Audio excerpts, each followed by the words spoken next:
माझा मुलगा बऱ्याच वर्षापासून दारूच्या व्यसनाच्या आहारी गेलेला होता. मला बाहेरून समजलं की निर्मल हॉस्पिटलमध्ये चांगले उपचार, वैद्यकीय उपचार चांगले होतात, परत दारू पिणार नाही ह्याची त्यांनी 90% मला खात्री दिली आणि 10% पेशंटच्या नातेवाईकांनी काळजी घ्या म्हणून सांगितलं आहे.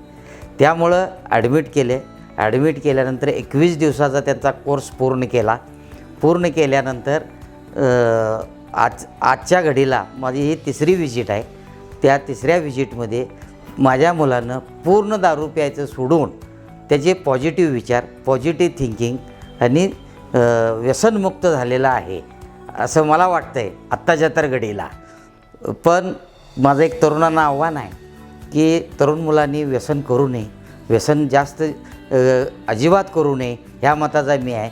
पण केल्यास निर्मल हॉस्पिटलला एक वेळ भेट देऊन स्वतःच्या मनावर कंट्रोल आणि बुद्धीवर ताबा मिळवून आपलं आयुष्य चांगलं जगण्यासाठी निर्मलमध्ये येऊन उपचार घ्यावेत ही विनंती.